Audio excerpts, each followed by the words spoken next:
Hello friends, welcome to S academy. Friends, आज के इस वीडियो में हम बात करेंगे NCERT class 11th biology exemplar के सेकेंड चैप्टर यानी कि बायोलॉजिकल क्लासिफिकेशन के सारे एमसीक्यू के बारे में। यानी कि आज के इस वीडियो में आपको जो एनसीईआरटी एग्जाम्पलर है क्लास 11th का बायोलॉजी का, उसका सेकेंड चैप्टर बायोलॉजिकल क्लासिफिकेशन का आपको सारे एमसीक्यू का सॉल्यूशन करवाऊँगा और पूरा एक्सप्लेनेशन दूंगा। तो आई होप आप इस वीडियो को पूरा देखिएगा, और अगर आपको ये वीडियो अच्छा लगेगा तो इस वीडियो को लाइक कर दीजिएगा, और अगर आप हमारे चैनल पर न्यू होंगे तो हमारे चैनल को सब्सक्राइब कर लीजिएगा। तो चलिए ज़्यादा देर नहीं करते हैं और इस वीडियो को शुरू करते हैं और आते हैं आज के हमारे फर्स्ट क्वेश्चन पे।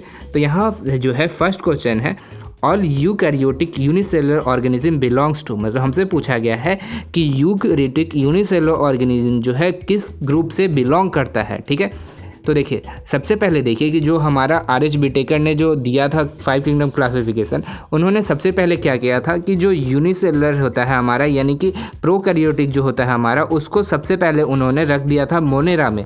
ठीक है, मोनेरा में।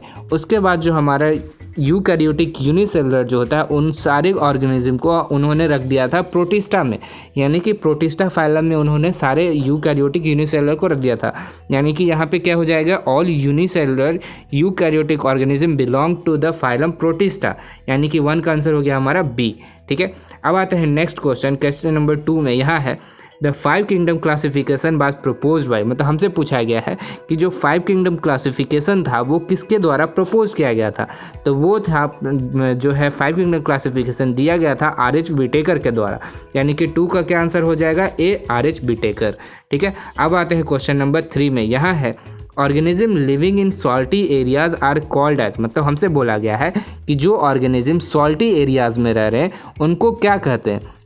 तो देखिए ये सब टर्म्स जो होते हैं छोटे छोटे आपको याद होने चाहिए कि ऑर्गेनिज्म जो कि सॉल्टी एरियाज़ में रहते हैं उनको हम लोग कहते हैं हेलोफाइल्स, यानी कि इसका आंसर क्या हो जाएगा, 3 का बी, हेलोफाइल्स। ठीक है, अब आते हैं क्वेश्चन नंबर 4 में। यहाँ है naked cytoplasm multi nucleated saprophytic characteristics of, मतलब हमसे बोला गया है कि जो यहाँ पे इन सारे ऑर्गेनिज्म का नाम दिया है और हमसे पूछा गया है कि naked organism multi nucleated and saprophytic जो है वो किसका कैरेक्टरिस्टिक है। तो ये सारे कैरेक्टरिस्टिक जो है वो है आपके स्लाइम मोल्ड्स के, यानी कि 4 का आंसर क्या हो जाएगा, डी, स्लाइम मोल्ड्स। ठीक है, अब आते हैं हम नेक्स्ट क्वेश्चन, क्वेश्चन नंबर 5 में। यहाँ है the association between roots of higher plants and fungi is called, मतलब हमें बोला गया है कि association of roots and of higher plants and fungi, मतलब हायर प्लांट्स के रूट्स के एंड फंजाई के बीच में जो एसोसिएशन होता है इसको क्या कहते हैं। तो इस एसोसिएशन को हम लोग कहते हैं माइकोराइजा। क्या, माइकोराइजा। ठीक है, तो देखिए ऑप्शन ए में है लाइकेन जो कि नहीं होगा, बी में फर्ड नहीं होगा। अब आते हैं हम लोग नेक्स्ट ऑप्शन देखिए यहाँ है, नेक्स्ट ऑप्शन यहाँ है सी, माइकोराइजा। तो यहाँ आंसर क्या हो जाएगा, सी, माइकोराइजा। ठीक है, अब आते हैं नेक्स्ट क्वेश्चन, क्वेश्चन नंबर 6 में। यहाँ है अ डाइकैरियन इज फॉर्म्ड व्हेन, मतलब हमसे बोला गया है कि एक डाइकैरियन कब फॉर्म्ड होता है। ठीक है, तो देखिए सबसे पहले तो आपको पता होना चाहिए कि डाइकैरियन होता क्या है। तो डाइकैरियन जो होता है N+N फेज को ही हम लोग क्या कहते हैं, डाइकैरियन। जब क्या हो गया, जब कोई दो हैप्लॉइड सेल आया और फ्यूज किया, ठीक है, बट इमिडिएटली वो फ्यूज करने की जगह वो 2N बनने की जगह N+N स्टेज में ही रह जाता है, इसी को हम लोग कहते हैं डाइकैरियन फेज। तो देखिए यहाँ पे ऑप्शन क्या है, the 2 haploid cells do not fuse immediately. तो अभी मैंने आपको बताया जब 2 हैप्लॉइड सेल्स आता है और इमीडिएटली फ्यूज नहीं कर पाता है और N+N स्टेज में रह जाता है, उसी को हम लोग कहते हैं डाइकैरियन। ठीक है, यानी कि 6 का आंसर क्या हो जाएगा हमारा, बी। ठीक है, अब आते हैं हम लोग नेक्स्ट क्वेश्चन, क्वेश्चन नंबर 7 में। यहाँ है क्वांटाजियम वाइवम फ्लूइडियम वाज प्रपोज्ड बाय। तो देखिए क्वांटाजियम वाइवम फ्लूइडियम किसके द्वारा प्रपोज किया गया था, ये यहाँ पे ये पूछा जा रहा है। ठीक है, तो सबसे पहले तो आपको पता होना चाहिए कि क्वांटाजियम वाइवम फ्लूइडियम जो था वो दिया गया था वायरस के लिए और वो दिया गया था M.W. बेजरिंग के द्वारा। ठीक है, तो इसका आंसर क्या हो जाएगा, 7 का बी, M.W. बेजरिंग।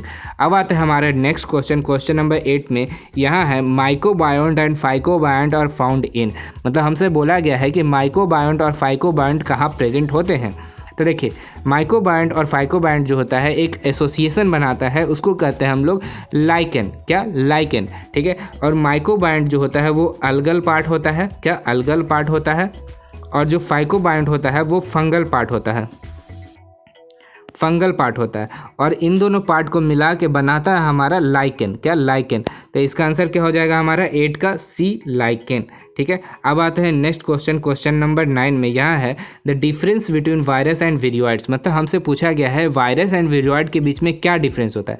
तो देखिए, आपको सबसे पहले पता होना चाहिए वायरस एंड विरियोइड के बीच में जो होता है सबसे बड़ा डिफरेंस होता है वो होता है आउटर कवरिंग में।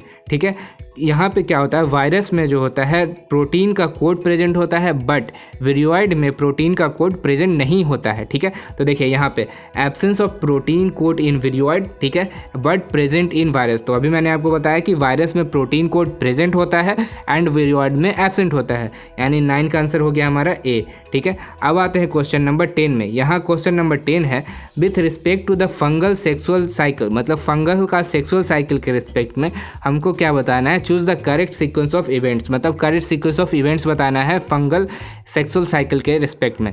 तो देखिए, फंगल सेक्सुअल साइकिल में सबसे पहला स्टेप होता है वो होता है हमारा क्या, प्लाज्मोगैमी। क्या? प्लाज्मोगैमी। ठीक है, उसके बाद आ जाता है हमारा कैरियोगैमी और उसके बाद मियोसिस। ठीक है, तो पहला हो गया प्लाज्मोगैमी, पहले प्लाज्मा आके फ्यूज किया, फिर न्यूक्लियस आके फ्यूज किया, कैरियोगैमी, एंड फिर मियोसिस होता है, तो ये हो गया मियोसिस। ठीक है, यानी कि इसका आंसर क्या हो जाएगा, प्लाज्मोगैमी, कैरियोगैमी एंड मियोसिस, यानी कि 10 का आंसर हो गया हमारा सी। ठीक है, अब आते हैं क्वेश्चन नंबर 11 में। यहाँ है viruses are non cellular organism but replicate themselves once they infect the host cell.